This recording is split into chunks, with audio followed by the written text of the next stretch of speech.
Guido, it's time. Hey, Tiny, you gonna clean his windshield?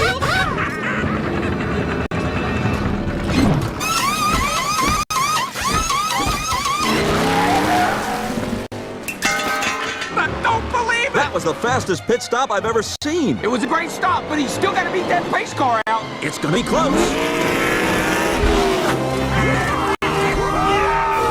Yeah, he's back in the race. Pit stop.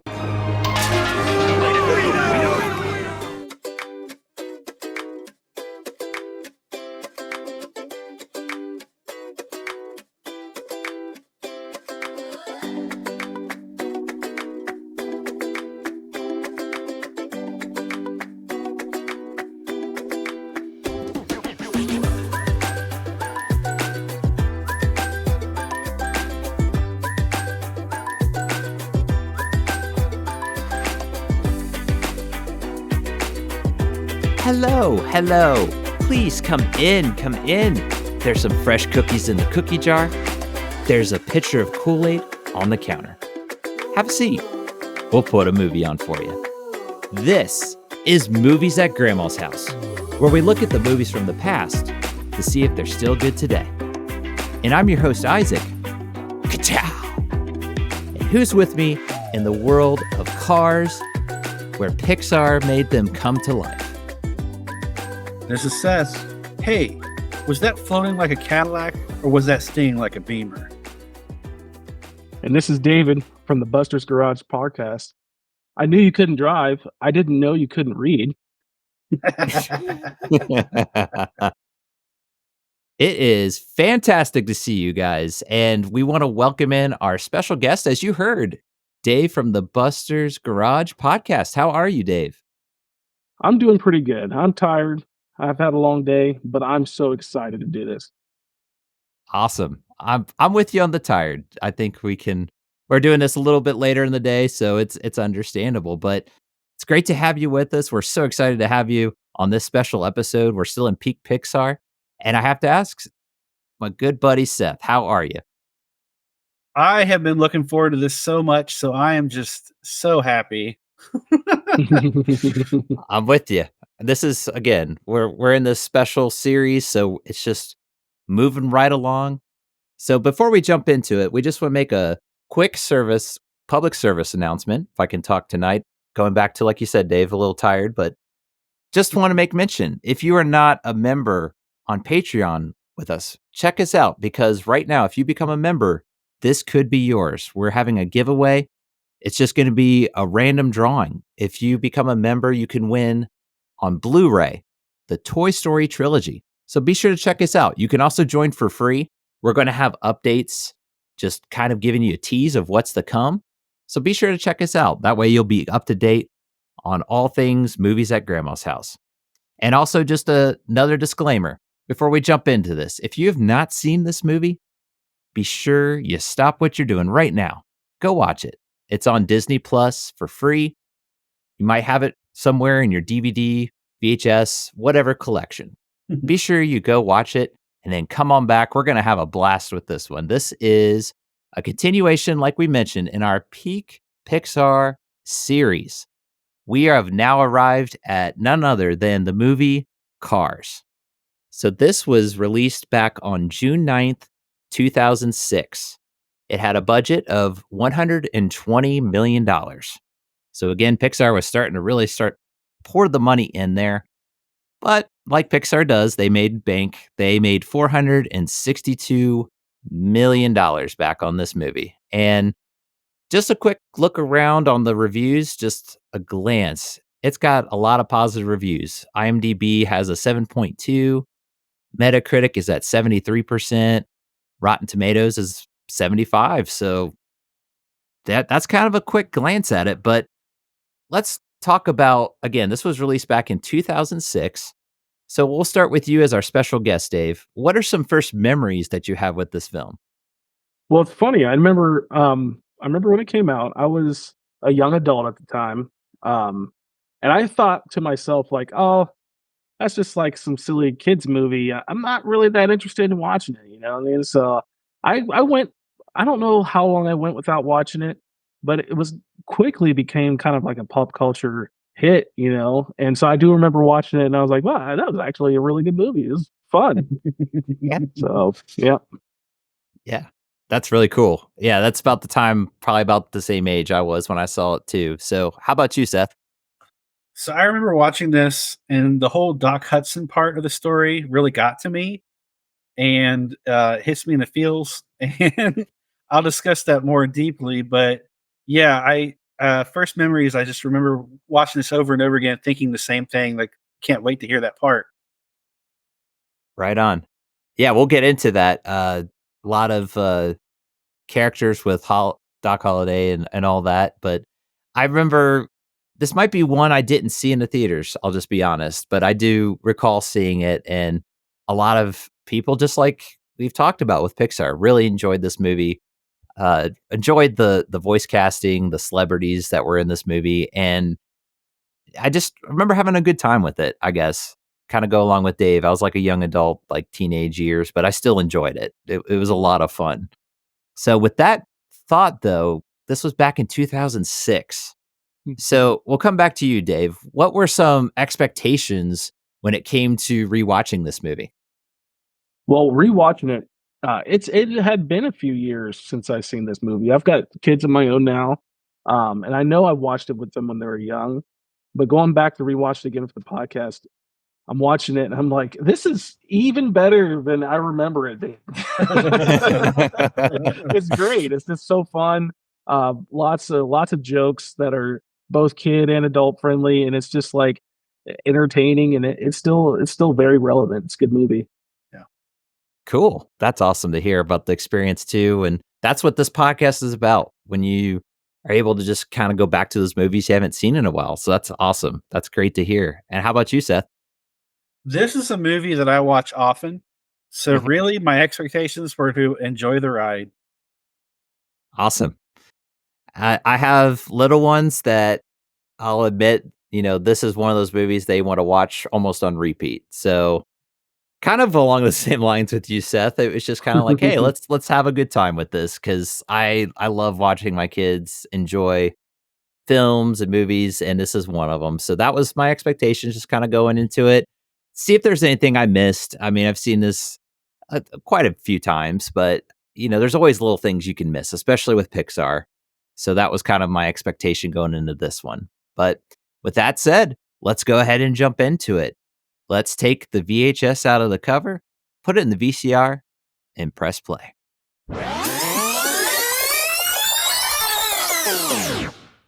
Lightning McQueen is a rookie race car. In the final race of the Piston Cup series, there is a three-way tie between Chick Hicks, the King Weathers, and Lightning, forcing another race to decide the winner at the LA Motor Speedway. On the travel to California, Lightning McQueen gets lost and destroys a strip of road on Route 66. He is sentenced to fix the road.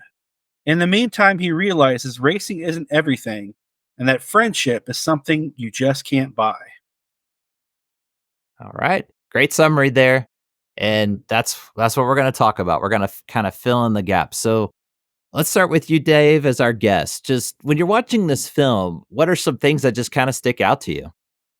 Well, I remember just right from the start, I just kept thinking about how arrogant Lightning McQueen was. And, he was just such a little turd. And I thought it was funny. Like, my son was really upset about how arrogant he was. So he was just Oh, he was riveted with it. But anytime he started doing anything, showboating and ka-chow and stuff like that, he hated seeing him do that. It was just so funny to watch. But yeah, right from the bat there, it was just that's the first thing that like really gets you in that movie. Like, man, this guy is just a sore winner. You know what I mean? Yeah. He just doesn't really care. As I mentioned, he's young. He's a rookie driver, and he just shows all the bad qualities of being a young and having those kind of talents. So that was the first stuff. yeah. That certainly sticks out. I mean, early on they established he's not that nice of a guy, car, however you want to say it. He's just very cocky, very, very Yeah. cocky. And that's what always jumps out to me. But how about you, Seth? Like the initial storyline, I guess what sticks out to me really was the animation. I know it's not made to look like real life, but it puts you in the scene. I mean, it really does a good job. So to me, it was the animation that stuck out. I'll get into it, but the voiceover work was just brilliant in this film. Right. I agree. It's just a very charming movie, and it's a simple premise. It's just cars if they were alive, and the characters really come to life. I really appreciate that. That goes along with what you're saying about the voice acting, but it's also what you said too, David, with Lightning. It establishes early on Lightning's arc. He starts out as this really cocky, he's the rookie, and he's against these old timers that have the experience, and they're constantly telling him, hey, you better, kind of learn a thing or two. And he's just like, yeah, you don't, it's fun though. It's fun. Yeah. I kind of thought the same thing, just like your son there, Dave. I was like, man, this guy's just a jerk. Like, I can't stand this guy. What's up with this? And Owen Wilson does the voice of Lightning. He's just really great at that. I think he nails it. So, Well, see, that's one thing I was thinking about because Seth mentioned that voice acting too, and I really like Owen Wilson, especially as Lightning McQueen.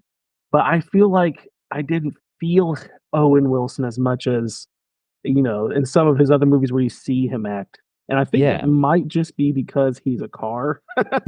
And so we can't put a whole lot of expressions on the cars. But I think they did a really good job with that too. I know exactly what you're saying. Yeah. Yeah. I could see that. And maybe it's because he lacked the wow. Wow.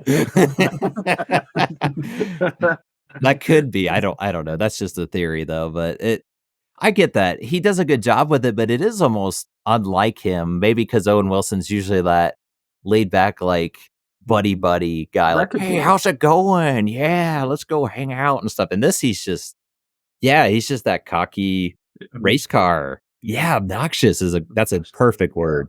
Yep. That is exactly what it is. But I thought it was a unique plot. It starts like Seth was bringing out in the synopsis. There's a tie with this race, and it's going to be decided by this, winner take all, where they have to travel across the country. But maybe go back to you, Dave. What did you think about the plot? Just anything that kind of sticks out to you about it? Well, yeah, that's one thing. Like it was, like you said, it was kind of unique. It's kind of an interesting way. I mean, it kind of has a car movie style of a plot. He wins the tie race. They got to break the tie, but they did a really good job with the story as well. Just kind of building the characters, adding the characters in, and just making you feel for them. But I really like that tie situation because that was very unique. Him sticking his tongue out to get right there. It's just so funny to me. That was just I don't remember anything really like that in a lot of other movies. So I was like, that was great. I liked it. Yeah. Kind of smart and brilliant the way you came up with some of the stuff in this movie. Yeah. Little details like that. And it set it up because he didn't want to take a pit stop. He thought he could do it without. And that's a gag ongoing. He constantly fires his pit crew. Another obnoxious gesture you could see.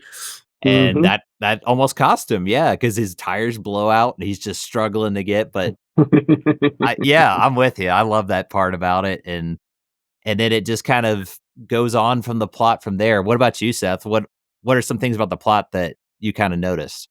I will try to sprinkle out some fun facts here and there because I've got so many of them. But yeah, go for it. Yeah. One of the things I really loved about this movie, I could go off topic, but Bob Cutlass, the sports announcer Bob Costas, to me was one of the best gags of this movie. Yeah. In our generation, we've heard that voice at some of the biggest sporting moments of history. And so to hear him in the movie was so cool. And then to put Cutlass on his name was awesome. Yeah. Yeah, I like that too. And it's funny because there's a lot of little like bigger name people like that they kind of just put a twist on in this movie, like Jay Limo. I love That's it. great. It's great. It was great. It was. That's what's so great about this movie. There's so many clever little nods, and if you love cars, I think you pick up more of them. I think to the casual viewer, you're going to pick up those little nods, but Mhm. there's also some really deeper ones, I guess. They're not like obscure, but I don't know. I think that's going back to my expectation when I was watching this is like, I'm sure there's some things I missed. I probably on the first few watches didn't notice it before. But yeah, that's a great touch. I love that as well. And I guess the plot goes along with the going to this race, and Mac falls asleep. He can't stay up because Lightning's like, we got to drive all night. We got to be the first ones there because Dynaco is the big sponsor, the big company that if they get there early, they can kind of sway him as the new sponsor. Him and Chick Hicks, and yeah, I love that scene because I think you guys can appreciate that. I kind of want to like turn that loose for you guys because on the podcast that was a big part of what you talked about was Fast and Furious. Did you guys think about? I catch that on the way, kind of a nod to Fast and the Furious. Oh yeah. Oh yeah, definitely. You talk about it, Dave? Well, yeah, we could all just talk about it. But I thought Okay. what I really liked about that, and I thought was interesting, is how like those cars, like most all the cars in this movie are kind of just you can kind of tell what they are. They're like, like there's a Porsche and there's a Ferrari and your Chevy, like the Hudson. But those cars, they're kind of unique. I mean, some of them kind of you can kind of look, hey, that kind of looks like a Honda, that kind of looks like a, you know, Chevy, but they're kind of like custom, like as they're made to look. But they also have the same attitude as somebody you would expect to drive a car like that.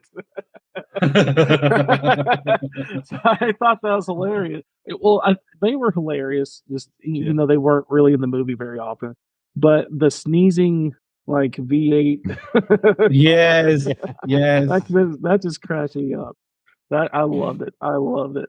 I Yeah. loved when they were the scene where he's falling to sleep and they show the car with all the spoilers. Yeah. I guess like 10 spoilers on it. That was a great touch. Oh, yeah. The Kenny G playing Kenny G was Yes. a great touch. Oh my goodness, it's just so funny. And I might as well jump into it. Yeah, the go for it. voiceover work for this film, no offense to any of the other Pixar movies we've covered so far, but this has to be my favorite group of voices. And I'll get into it deeper, but I just love the voiceover work. It is astounding at who they got. Yeah. Yeah, I agree. Yeah, the Kenny G is what sticks out to me. We got ourselves a nodder, and just puts him off just enough, and that's what causes Lightning to get separated on the bumps. What are those called? I should be asking. You guys know what those are called for that reason start to sleep and It's like I know what it some is. strips. Is it rumble strips? Yes. Yep. That's it. Yeah, the rumble strip. So yeah, he runs over that, and that's how Lightning gets separated. So it's just clever. Yeah, it's really funny because that's where he then is brought to Radiator Springs because he gets separated from Mac and goes on. So yeah, just kind of throw it out there. We could start with even Dave.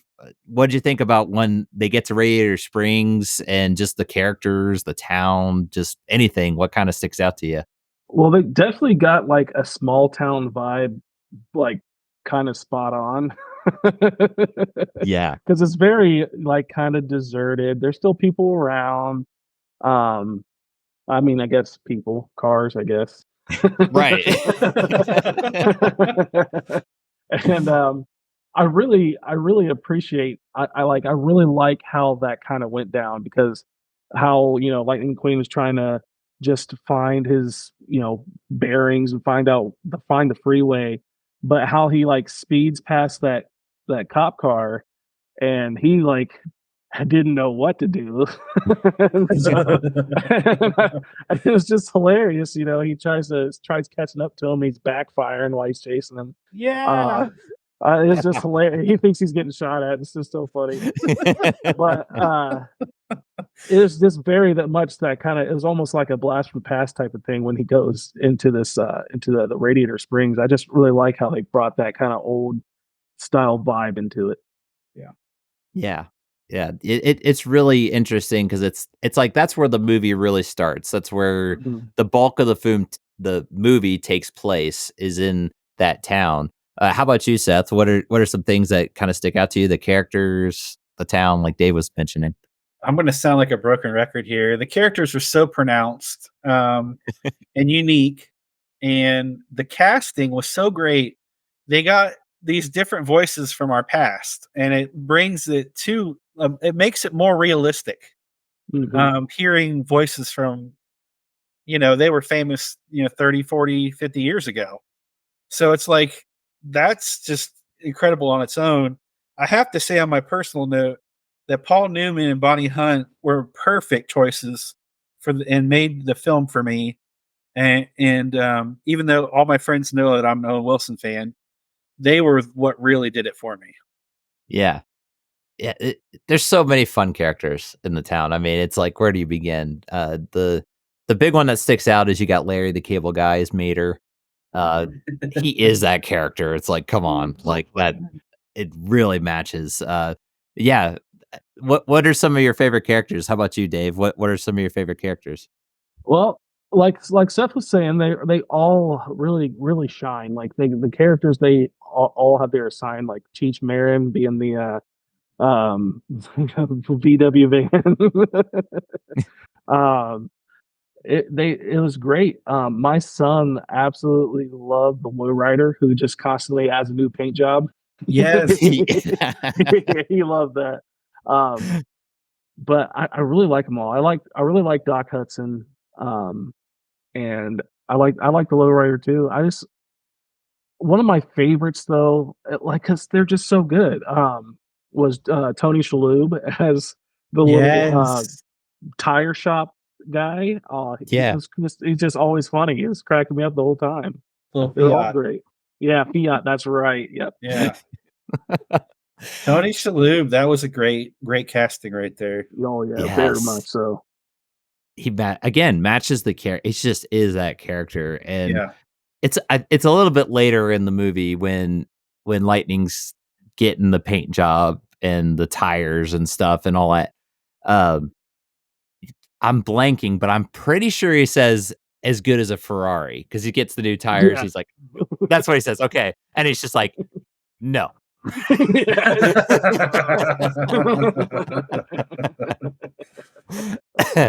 love that. It's just the delivery, the everything. Yeah. The voice acting is great. Like you guys are saying, I completely agree. It's very spot on. But always like Paul Newman. So getting him as Doc Hudson, playing Hudson Hornet. I'm gonna admit I like cars, but I'm not like you guys, and that's where we wanted to make sure we had you on, Dave, because you can kind of give insight. So when it comes to Hudson Hornet, like what comes to your mind when you think of that? Because I know there's a lot of history with that, with the Hudson vehicles, correct? They didn't make them for too long. But they were good cars. They're a bit like when you see a Hudson now, they're usually kind of customized. And they're either original or also customized. Yeah. Because you have a car like that, it's like it's a classic. You know what I mean? So you either have well, typically either way, either if you have a classic or you customize it, there's a lot of like history to it, and usually people who have a car like that know all the history to it. So it's really kind of a really cool car to see, even in this, like that kind of like he's almost original looking. He's looking real good. He takes care of himself. But it's something that is so rare because they could have picked any kind of car, you know what I mean? But they picked that Hudson, and it's like just a very, very appropriate car for that. The character and the position he was in and everything. He's kind of like the mayor or judge, or like he was just over the town that everybody respected him. It's the perfect car for that. It's the perfect car for that. Yeah. If I could jump in real quick on top of that. So Doc Hudson was based on a real race car driver Herb Thomas, who drove Hudson Hornets to victory until he was beaten by Lee Petty, Richard Petty's father. And so they actually, in the breakdown of all this, they give you the years that he won what was the Winston Cup, not Piston Cup, but and all that jazz. But it's pretty cool. The history is pretty neat, and the character building of this character. And if I could also say, like everything that he talks about in that movie just hits me to the core. It just blows me away, the writing and the delivery by Paul Newman. Mm-hmm. Yeah. I think he's my favorite. I know, Seth, like you said, that's your favorite too. But yeah, he's just a awesome character. Just he's kind of this cranky, like Dave was saying, the mayor of this town. So at first he's letting Lightning go because he's just like, oh, you're one of those guys. Get out of here, But it isn't until Sally comes in and just kind of like, okay, there's a road we need to fix, and talks him into it after the fact. But yeah, I love Hudson Hornet. He's, if not my favorite, one of my favorites. I'm with you, Seth. I love his lines. He's just that, in a way, kind of that Yoda. Is that a correct way to look at it? Just kind of that wise one where he just kind of shows him up, because there's the part where he says, if you can beat me in a race, you're free to go. But if not, you got to finish the road. And of course, Lightning, like we established, he's cocky. He's like, oh, I'm going to blow you away. And he doesn't understand the taking of dirt roads correctly. And Doc sees through it like a mile away, because he doesn't even try. He just sits there at the finish line. I just love that. Yeah. Stuff like that. It just adds to his character. He's just absolutely he's terrific. So yeah. And something else that just kind of goes along with what you're saying, Seth, the animation. I love the landscapes, the animation on that. Come back to you, Dave. What do you think about the landscapes, kind of the setting or animation? It's all very good, for one. I think compared to a lot of the other movies, because you guys, you've talked about Finding Nemo and how much detail they put into that. But I think as Pixar kept going, they even put more and more of that detail into the movies. Because I like how in the backgrounds in this has had like cars that were kind of like the mountains. You know what I mean? I don't understand this world that they're alive in, but even the Earth is kind of has cars with it. But the detail was like so cool. It's funny, as probably we're 3/4 away in the movie, my son's like, wait a minute, that mountain looks like a car.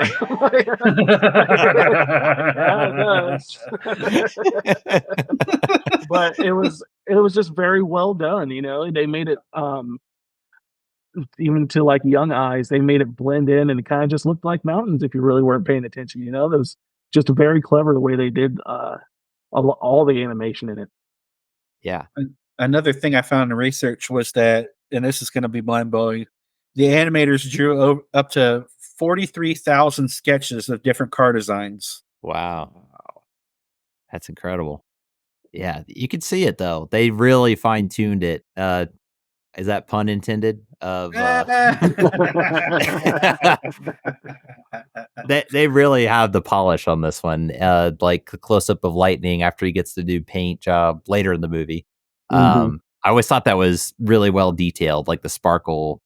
The paint job there. Yeah, is really well done. But I think it's more. You guys could go on. You were talking about it resembles cars. Now, Sally is a Porsche. That's kind of established. Yeah. But with you guys' podcast, you guys like to talk cars. So I want to throw this out, and we could start with you, Dave. What's like a favorite car? It doesn't have to be the character, but a model, and it doesn't have to be a model, but you're like, I think it's this model car. What do you think? Now, as far as this movie goes, like my favorite, well, you mentioned Lightning McQueen's paint job, and so that was kind of like a classic, kind of a Corvette. candy apple red with the sides on it like that. I loved that paint job on him. And then when he got it off to do the last race, I'm like, why would he ever take that paint Yeah. job off? It looks so good. I really like that.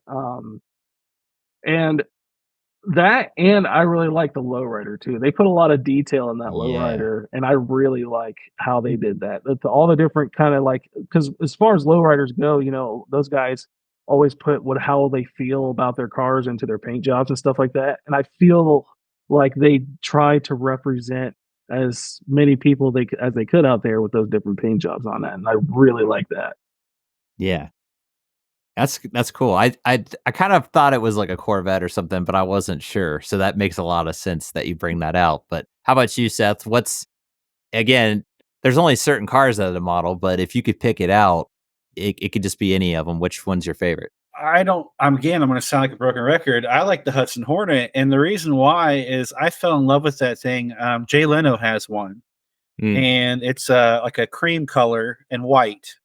And I could send you guys a picture after the podcast is over, but it's beautiful, absolutely gorgeous. And that, because it's rarity, like Dave mentioned, they didn't make very many of them. The ones they did made were race cars. they weren't used for street. I've got to say that if we were off camera, I could talk more and more. I loved the Michael Schumacher's Ferrari. I think it was a 435. That was a cool car. There's so many.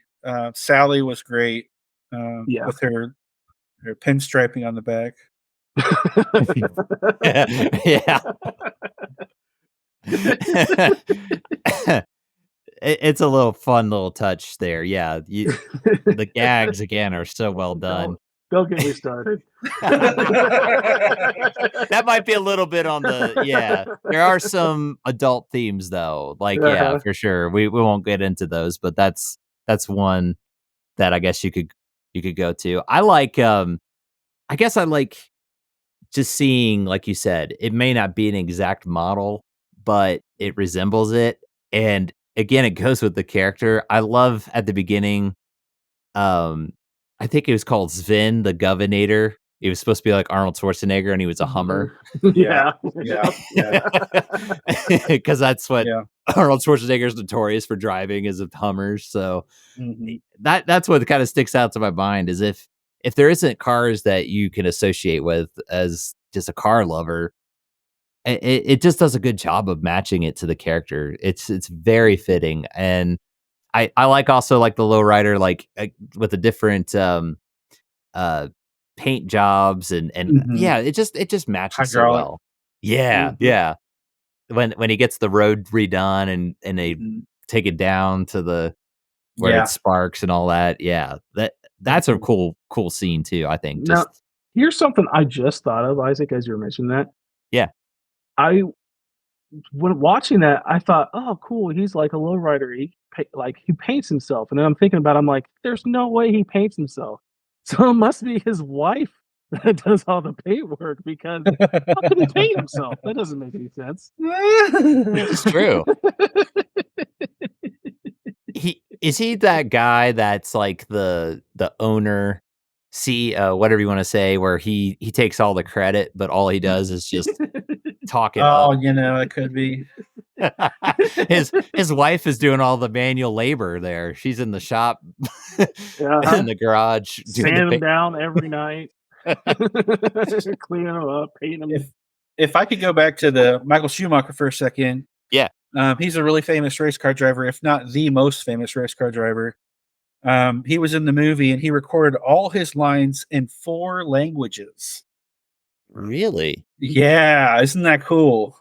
Interesting. I can't imagine. That kind of makes sense though. I mean, so he's the Ferrari, and they kind of make reference to that with, who was it? They were speaking, Italian. There's Luigi, but I'm thinking of the Ferraris that show up at the end. Like they're speaking in a language, and they're talking about the Ferrari. That's what I'm thinking of. So that kind of makes sense. Yeah, with all that But 4 languages. I'm trying to think, what are the other languages that he learned? Oh, they were German, French, Italian, and Italian, and something else. I can't remember. Spanish, English. English. That's a fourth language. That's just impressive to me. Yeah, Like, he's a really smart guy. yeah, that's really cool. That adds to his character too.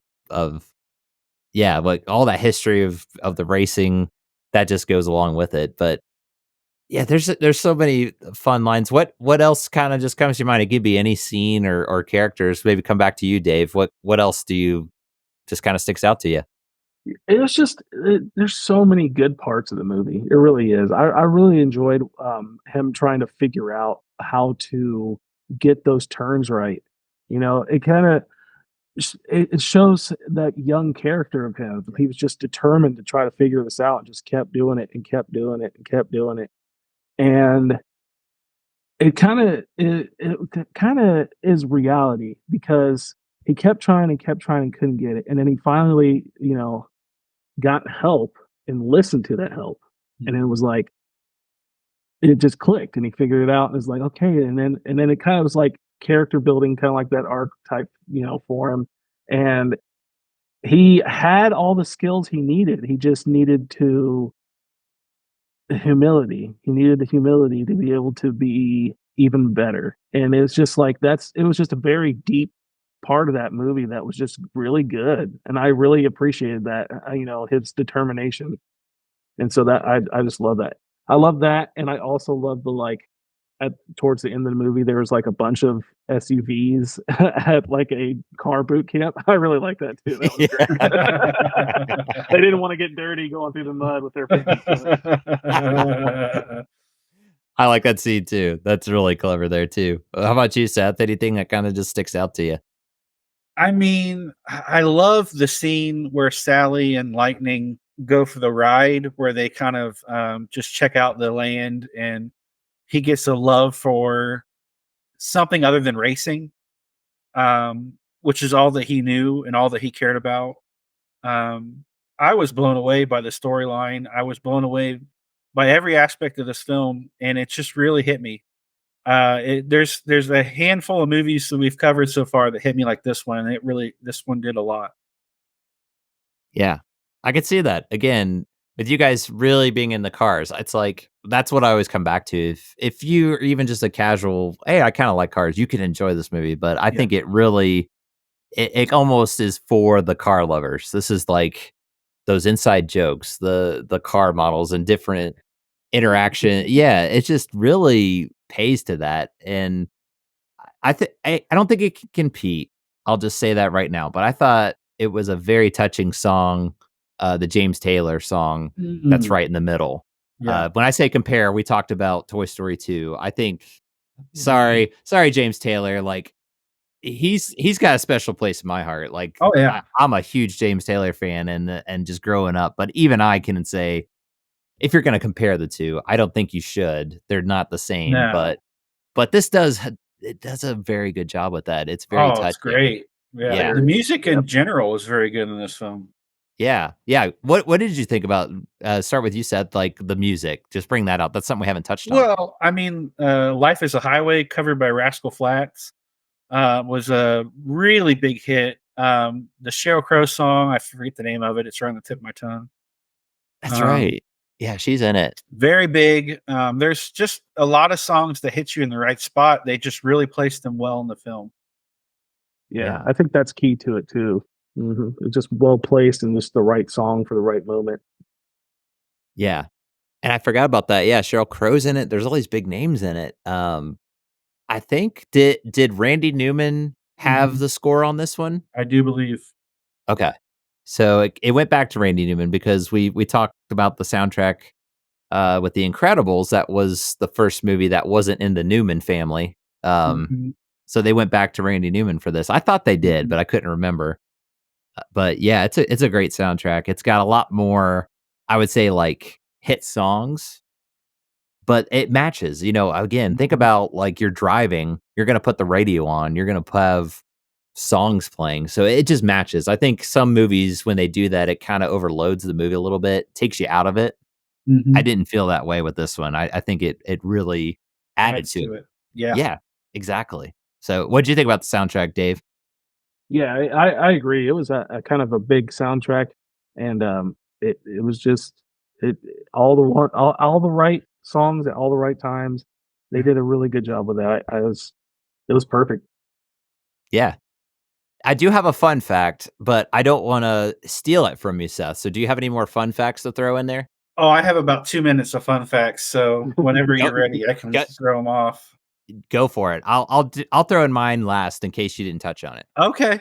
Okay, so the first one I've got here is, this was the last Pixar movie to be released on VHS and the first on Blu-ray, which we actually had talked about in another episode, so that's kind of a callback to another episode. Yeah. Real quickly, the Pizza Planet truck can be seen, next to the Elvis car in the crowd, which is very an obvious scene, so you can go back Yeah. and watch. With the release of the DVD, in just 2 days, they sold 5 million copies. Wow. That's not $5 million sold, that's copies. Mm, Um, That's impressive. Another one was this was the last Pixar produced movie before Disney officially bought Pixar. Oh, okay. That's right. Yeah, for the date. I was trying to remember when Disney officially bought them because there was something with their contract. If they didn't, Pixar would split and be their Mhm. own because they were like in a joint agreement up to that point. There's I think something. that sounds right. Yeah. So that makes sense. That's really, really cool. Do you have, I have to ask, the A113? I do. That's the next one. Okay. So the train that lightning outruns is the numbered A113. Ah, okay. And I was looking That's that for what it. you have, or is that not what you have? I thought it was Mater's license plate. Oh, it might have been. It might have been. I could be wrong, but I was looking and again, he's rusted out to Yeah. the core, so it's hard to see.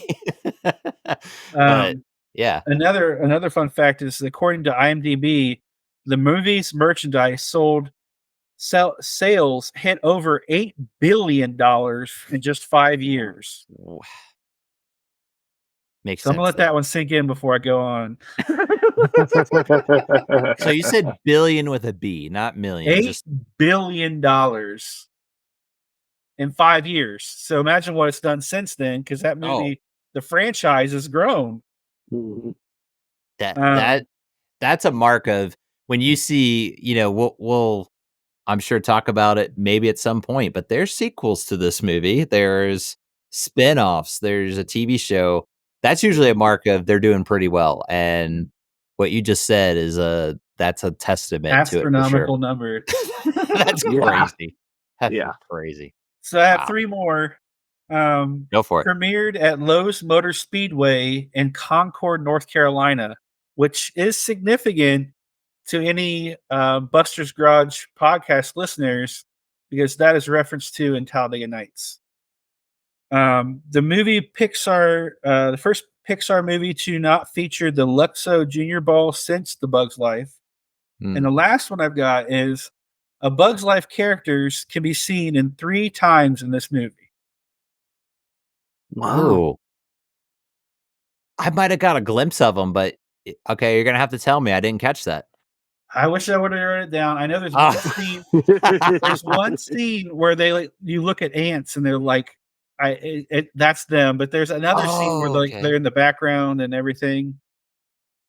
That's Okay. interesting because you know what I thought was funny about this is that the bugs were Volkswagen bugs, the little flies Yes, flying around. yes, yeah, I love that.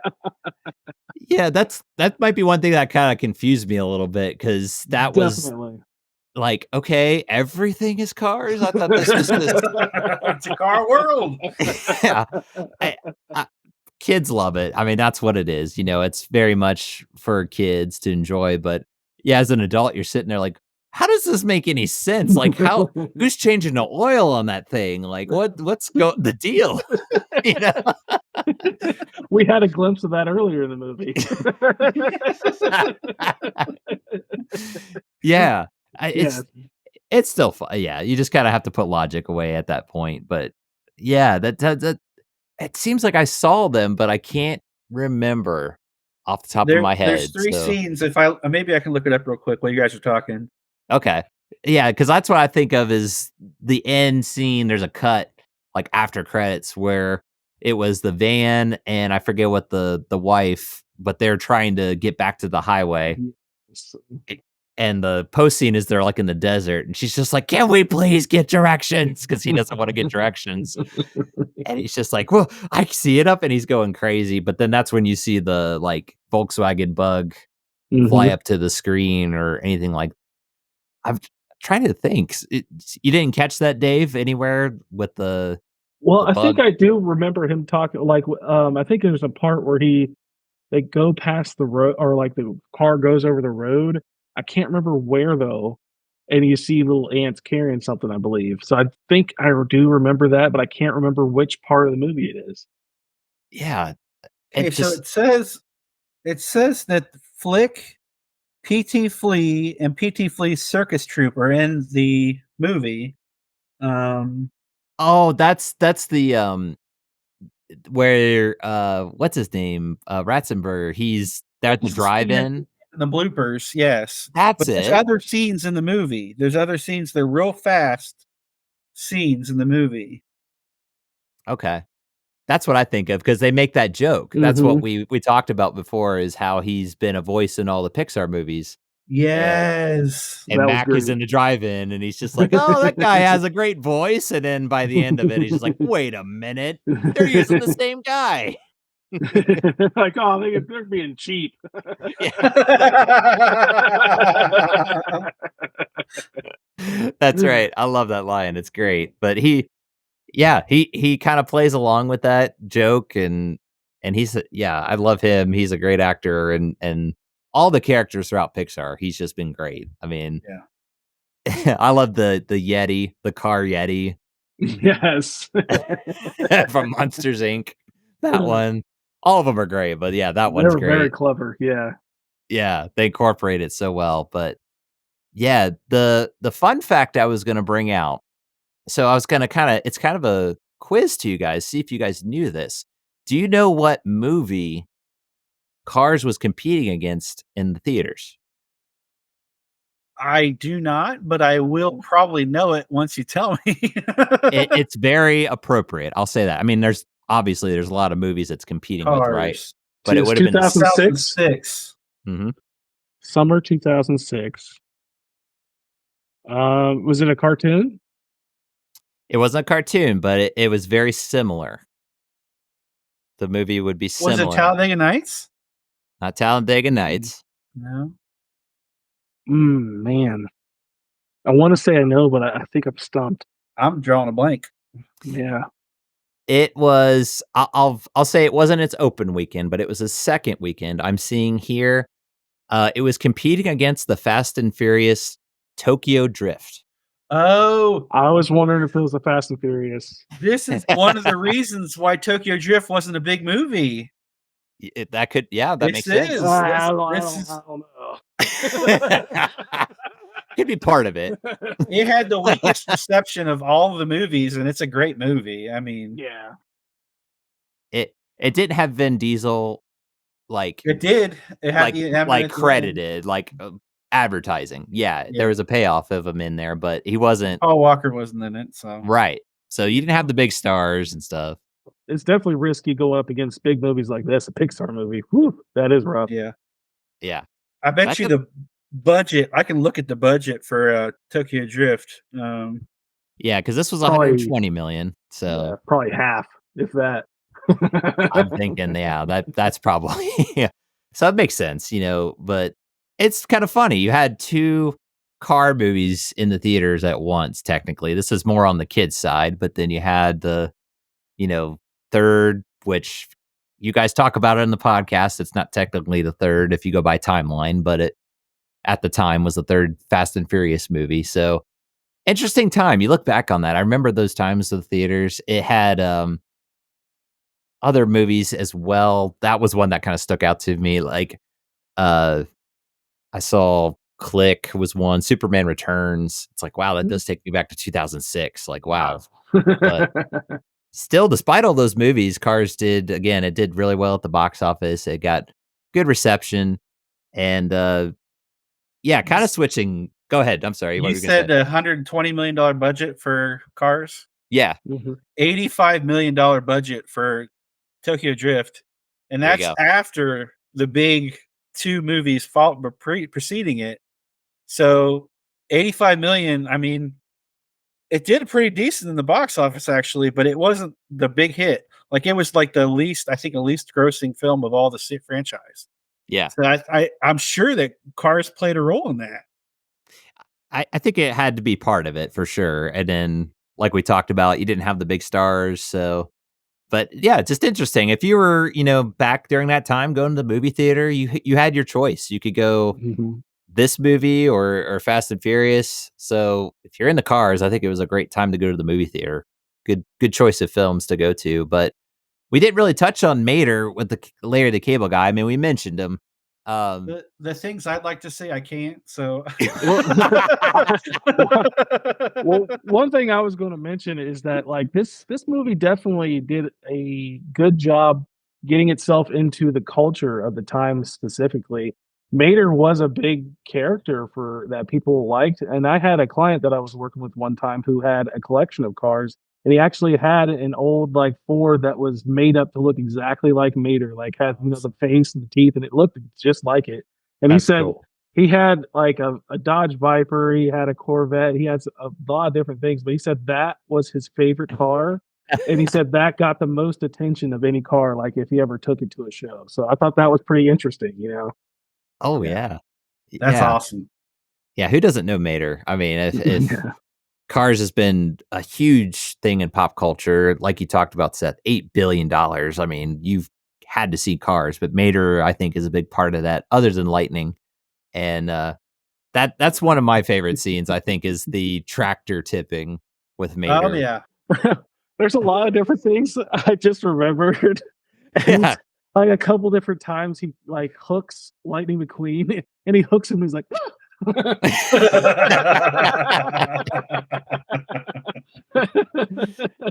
it's like tow Mater. Got to do. That is a nice little touch that you mentioned that. Like you would think Cars would be startled if they got towed because you're getting pulled and you're out of control. You can't control it, Yeah. So, just went straight for his undercarriage. Yeah.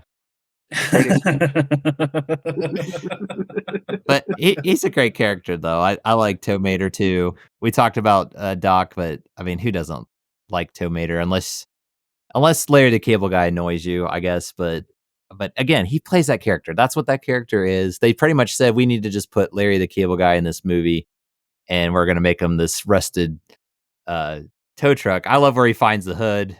That was, I think, after the credits. She's like, I found my hood! And he puts it on, and then it flies right back off again. Oh, well.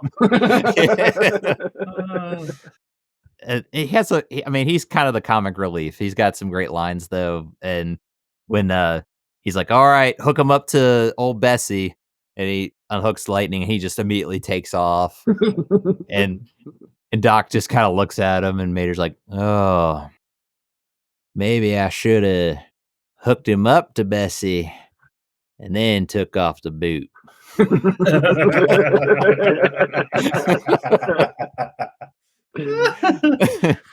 Yeah, it's just great, but a very enjoyable movie throughout. I guess anything else that we didn't touch on? Come back to you, Dave. Anything else just to kind of throw out there?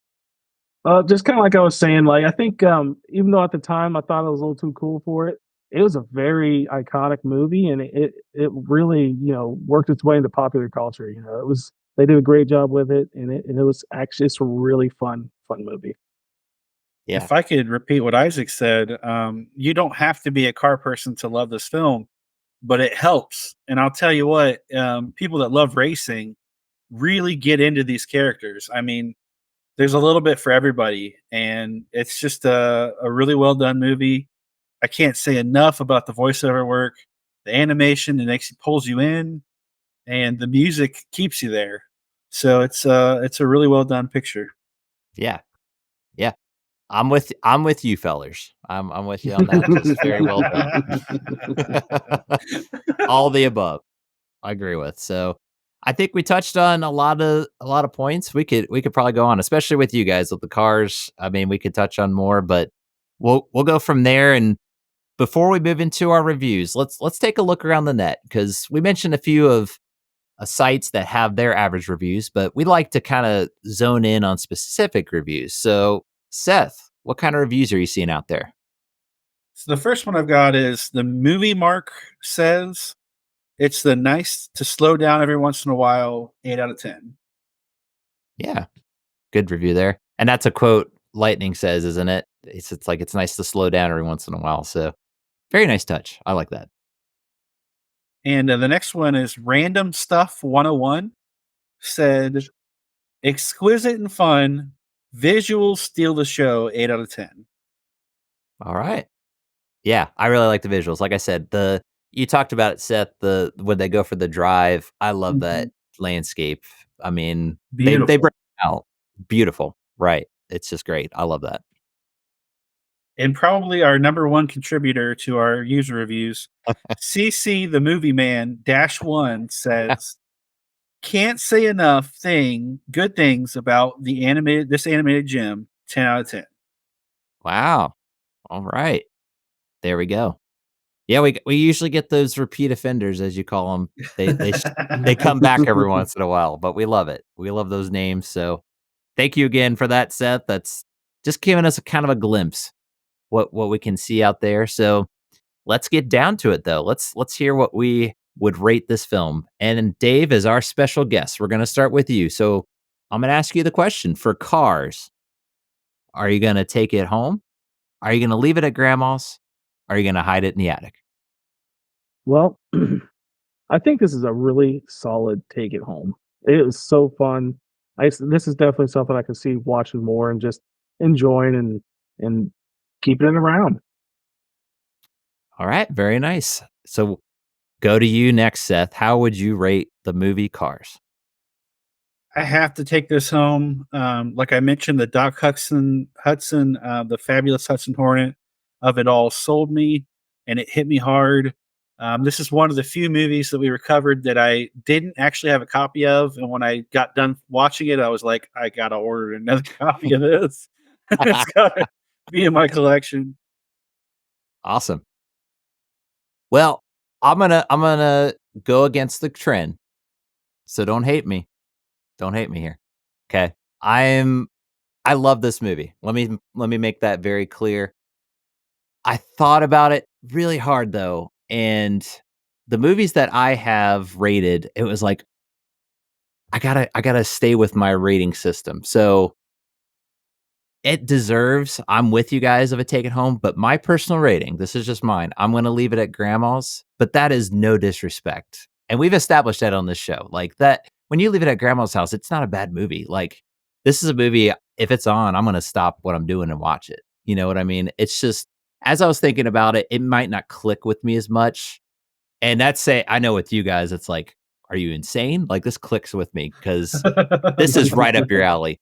But like you said, you don't have to love cars to enjoy this movie. It's such an enjoyable movie. But I'm just trying to be consistent. I guess that's a way of putting it. I could watch this anytime. This is a higher up. Leave it at grandma's. If that makes you guys feel better. I hope you don't hate me.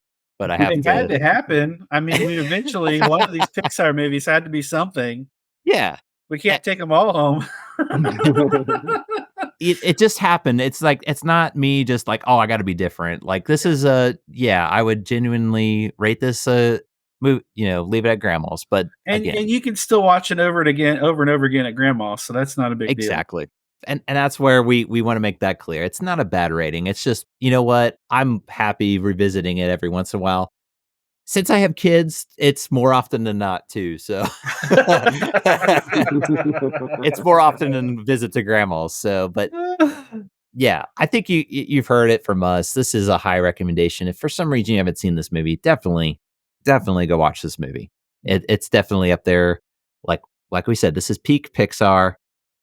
Go check it out. It's definitely going to be worth your time. Whether you like cars or not, you should have a good time. It's just an enjoyable movie for sure. So there it is, folks. That's our reviews. So before we wrap up, though, we just want to say thank you, Dave, for coming on. You had a lot of great comments, a lot of insights to the cars. So we just want to say thank you. And, to take time out to join us, and you're welcome back anytime. Absolutely. We had a great time. This is great. Yeah, I really appreciate it. It's fun collaboration. Yeah, absolutely. And before we wrap up, we'll just make sure everyone knows where to find us at. So, Seth, where can people find us on our social platforms? You can find us on YouTube, Instagram, and Facebook. You can email us at moviesatgrandmashouse@gmail.com. And also, like we mentioned before, we are now on Patreon. You can join today, and with hopes of getting John Morris, the voice of Andy from the Toy Story movies, Andy, #Andy or Bust, on the podcast with us. Please check us out and become a member.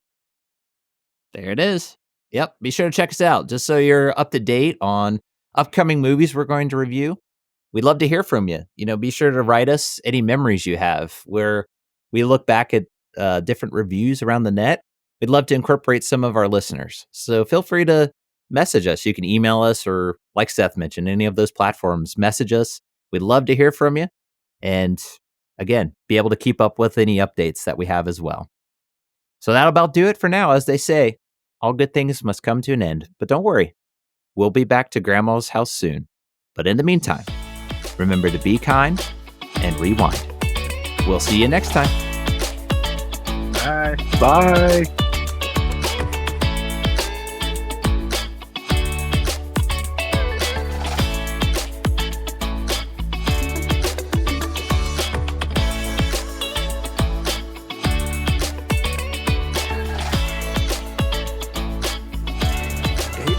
Just sneak up in front of them and then home.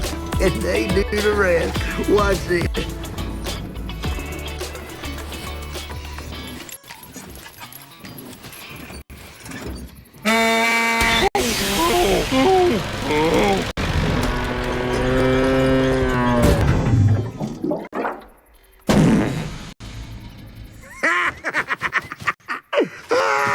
I swear, tractors is so dumb.